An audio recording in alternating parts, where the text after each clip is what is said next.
Rikthejnë program për të folur për paketën fiskale 2020. Këto ditë, nëse nuk e dini, janë bërë publike vetëm disa prej drejtimeve kryesore, por çka është shumë e rëndësishme, bizneset e vogla dhe të mesme i bëjnë thirrje qeverisë që të mos shumëfishojë masën e gjobës për mos lëshim të kuponit tatimor, çka është edhe një nga penalitetet kryesore që diskutohet dhe do të përfshihet në këtë paketë. Sipas tyre, kjo masë ose do të çojë bizneset e vogla drejt mbylljes ose do të rrisë korrupsionin, çka kanë qenë dy anët e medaljes sa herë kemi diskutuar për çështjen e kuponit tatimor në biznese. Sipas Shoqatës biznesit vogël të mesëm, zgjidhja e vetme është zgjerimi i bazës së tatueshme, pra të paguajnë të gjithë, të formalizojnë të gjithë dhe të mos ketë korrupsion në këtë sektor.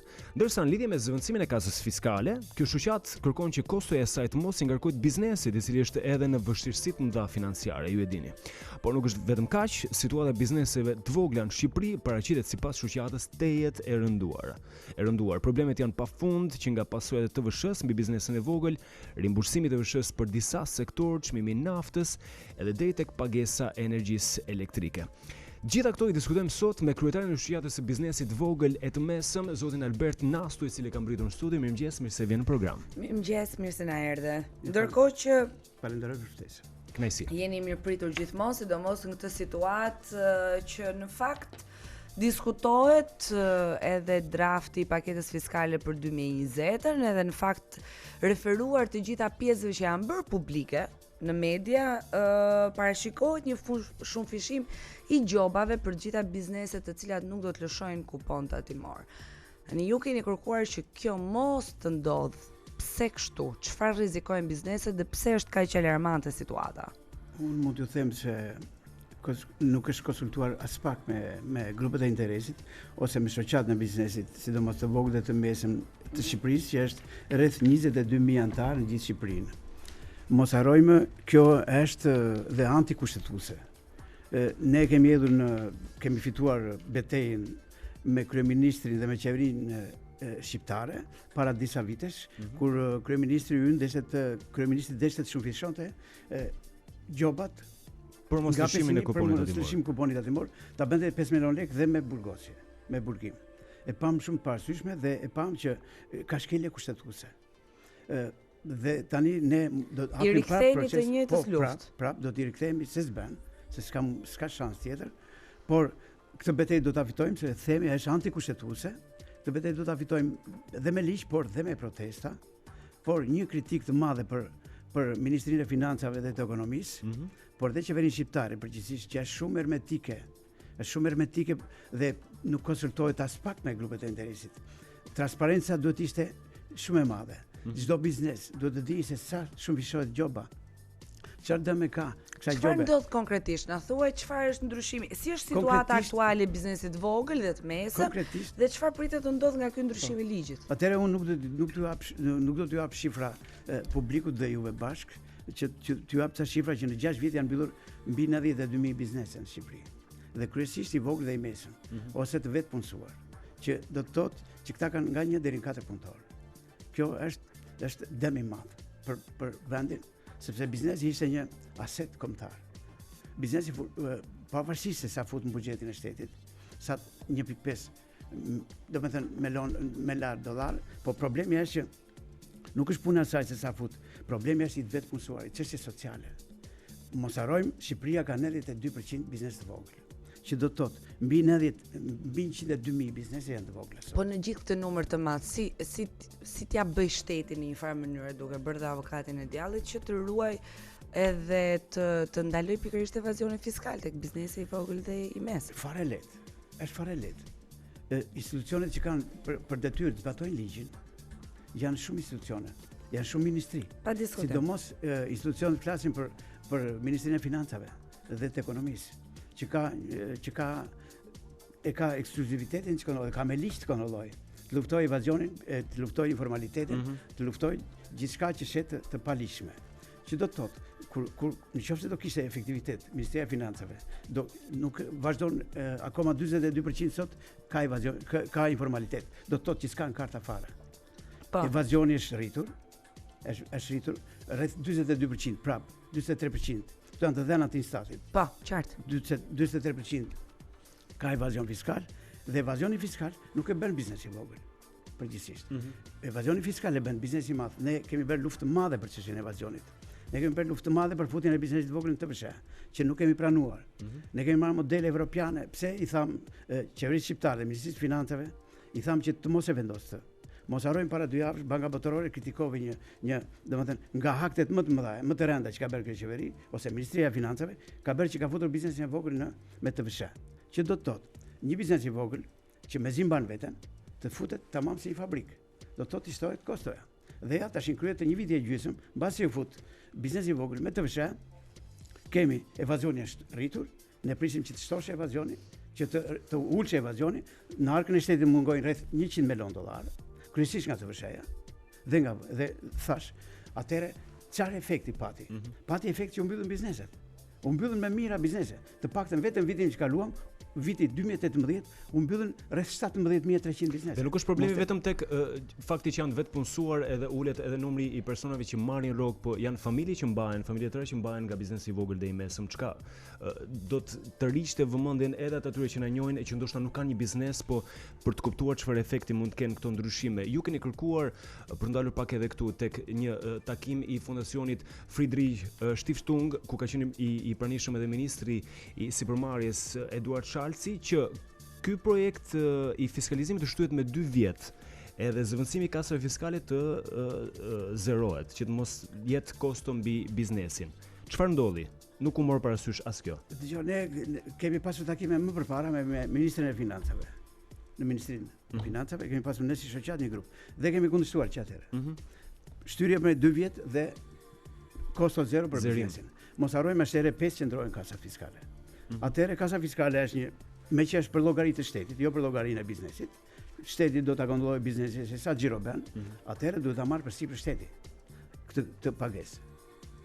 Duhet ta marrë përsipër sepse askush nuk di sot, le të dalë nesër Ministria e Financave ose dikush tjetër do dhënë se saj dhe thotë sa e ka koston një kasë fiskale që do vendoset nesër.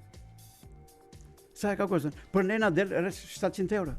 Domethënë një biznes i vogël sot, që me zimban frymën në këtë konkurrencë. Dhe në këtë gjendje. Nuk ka këllë që të paguaj edhe 700 euro. Po nuk ka këllë që se janë shtuar shumë kosto. Dhe në fakt që nga se ndjekin dhe tabelën ndërkohë që e kemi hermetike, askush nuk e di asnjë biznes, as unë vetë që jam kryetari i shoqatës, nuk dim, kemi pyetur në ministri. Kemi pyetur ministrat, të 2 ministrat, se sa vete përkatës, sa vete në kasë fiskale, shteti nuk merr përsipër, sepse shteti ja ka dhënë privatit. Firmat private, lekët do t'i mbledh firma private. Shteti do vjel vetëm diçka të vogël dhe firma private do ta shpjerë sa të dojë një kasë fiskale. Do ta kontrollojë ajo. Prandaj themi që këtu është e fshehur, është transparenca zero, hermetikisht e mbyllur çdo gjë. Dhe nesër biznesi i vogël do përballet një biznes që mezi mban frymën, mezi që e ka marr para 5 vjetësh një kasë, apo e ka marrë edhe dje, sepse u hap dje një biznes, ka marrë kasë fiskale, e ka bler. Tani do ta ndroj dhe do marrin të re. Çfarë përgjigje keni marrë? Çfarë përgjigje keni marrë në momentin që keni kërkuar minimalisht informacione? Asnjë përgjigje. Nuk di, ja kemi dhënë janë hermetike, për ne është faktikisht ndrime të bëhen, të kasave fiskale të kontrollojë shteti sa më mirë, evazionin, të kontrollojë, domethënë gjithë veprimtarinë e biznesit, por dhe informalitetin sepse duhet të shikojë dhe koston që vetë biznesit. A i paguan dot biznesi? A i konsultuar me grupet e interesit? Pse nuk mund të bëhen këto reforma të këtilla ndryshim sistemi për 3 muaj. Mos harrojmë, Turqia ka ndryshuar kur vuri kasat fiskale, la 5 vjet vetëm të kishte për të lajmëruar biznesin në mënyra të ndryshme me media, me takime me biznes, derisa ai vuri kasën fiskale. Nuk mund të ndrohet një sistem. Mos harrojmë sistemi në Shqipëri i taksave është ndruar, i tatimeve është ndruar rreth 76 herë. Jemi vendi që çdo qeveri që vjen e ndron sa 76 herë ka ndryshuar sistemi i taksave në Shqipëri. Flas për tatimet, le bashkit.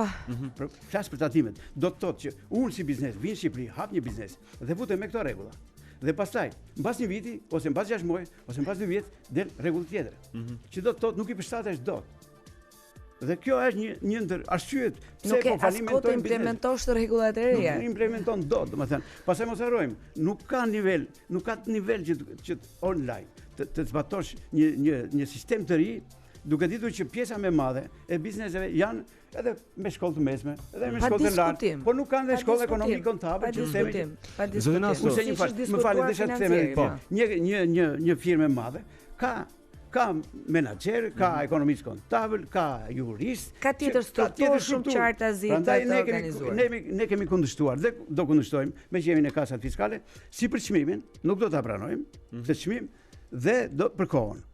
Koha duhet zgjatet me të paktën e zgjatën 3 muaj nga 1 janari e bën nga 1 janari shpun në 1 prill. Por ne kërkojmë kohë 2 vjet. Jemi të qartë. Më shumë kohë. Tani zotin Astu, ju thoni se biznesi i vogël dhe i mesëm ku janë punësuar antarët e një njëjtës familje përballen me dhe janë në presionin e taksave të larta, konkurrencës pandershme, klientelizmit. Do na tregoni pak në cilët sektor vjen re më shumë këto dukuri. Ndoshta duke na përmendur disa prej denuncimeve që janë paraqitur pranë shoqatës. Mund të japim shifra të sakta. Këtu flasim me shifra.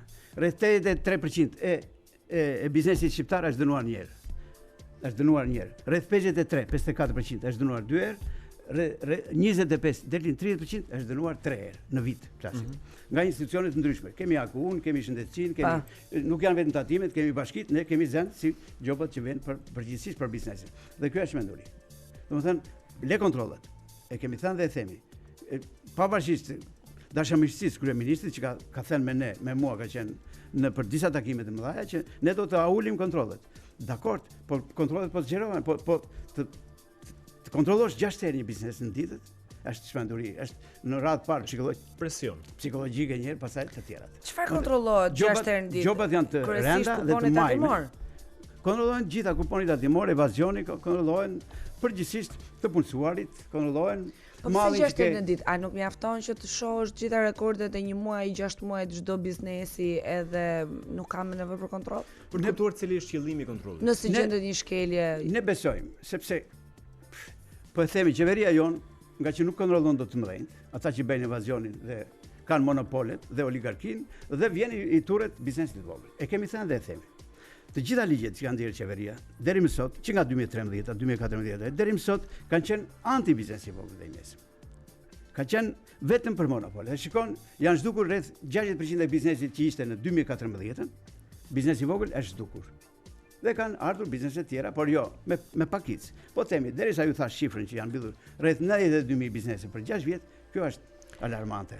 Kjo është domethënë sipas shoqatës tuaj, disa nga shkaqet kryesore të mbylljes shumë bizneseve të vogla dhe të mesme në Shqipëri, nga viti 2014 deri në 2019, janë çmimi i energjisë elektrike më i lartë në rajon dhe në Evropë, edhe çmimi i karburantit më i lartë në Evropë. Keni bërë ndonjë kërkesë me institucionet përkatëse për të patur një ndryshim pikërisht të sistemit të pagesës që i takon biznesit? Faktikisht që t'hapshin biznes në fillim, çdo lloj personi tjetër ky, sado që merr vesh shumë apo merr vesh pak për biznesin, derisa tenton të hap një biznes do të thotë që di diçka. Në fillim fare pyet taksat lokale. Sa janë taksat lokale? Në fillim të dytë pyet se sa është çmimi i karburantit dhe energjisë. Në të tretën, herën e tretë pyet se sa janë taksat përgjithsisht të shtetit. Pastaj plus sa vetë një kasë fiskale, pastaj të gjitha sa do ble material, sa do marrë një ambient me qira, sa TVSH do paguaj, sa do paguaj fitimet në shtet, etj.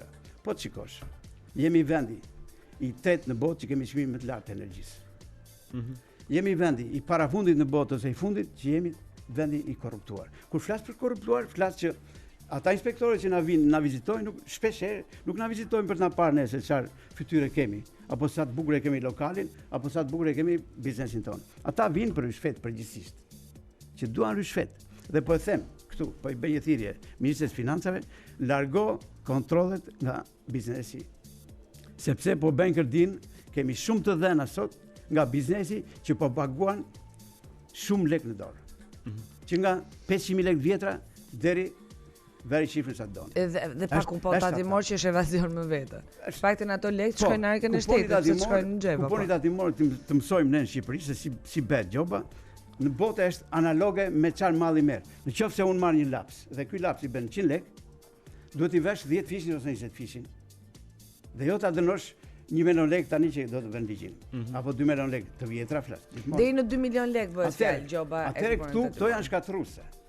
Edhe përgjithsisht këto në qoftë se shkatrohet, tu sheh shkatrovi rreth mira biznesi që mbyllen, kjo do ta shkatroj fare. E fundit fare sepse kemi vetëm 30 sekonda. Nëse sot dikush do të vinte tek ty e do të thoshte Albert, unë dua të hap një biznes, dua të filloj të ndërtoj diçka. Cila do të ishte përgjigjja në këto kushte ku jemi? Unë nuk e këshilloj. Do të kesh shumë kujdes. Sepse nuk është ambient. Është vështirësi nga të gjitha anët. Taksat lokale janë rritur nga 2 deri në 7 herë. Taksat lokale, shikoni ujin në Tiranë, ku ka vajtur dhe çfarë furnizimi kemi. Ne kemi shumë për të folur, por nuk në këtë minutazhe nuk mundet. E vërtet. Unë i bëj thirrje Ministrisë Financave Shtetit, Kryeministrit Rama, të ketë kujdes, të vardor me biznesin e vogël, jo ta luftoj, jo të ndihmoj vetëm monopolet, por biznesi i vogël do mbaj atë veten e tij. Unë kam një biznes, kam 25 vjet që punoj në biznesin tim. Nëse unë dal nesër nga tregu, do të thotë që nuk kam dalë se një 10 vjeçaresh për të dalë nga tregu. Për 10 vjet provohet, unë kam 25 vjet, do të thotë që do falimentojmë me ligj dhe qeveria po na falimenton me ligj. Me ligj sepse ligjet që kanë nxjerrë që dhe po nxjerr akoma me asnjë konsultim, gjobat të majme dhe vetë deri atje sa flet një qeveri që është mes të Evropës dhe pretendon të vejë në Evropë, të dënoj biznesin 5 milion lek ose një vit burg direkt. Për një shkelje, sepse unë kam shitur një laps apo e mori era kuponit aty mor. Zotin Nasto, faleminderit shumë që ishte mëngjes me ne edhe për t'i dhënë zë më shumë problematika kryesore me të cilat përballet biznesi i vogël dhe i mesëm dhe besoj ishin shumë qartë pavarësisht se do donte për të diskutuar dhe për të zgjidhur sigurisht shumë kohë. Faleminderit, ditë mbar.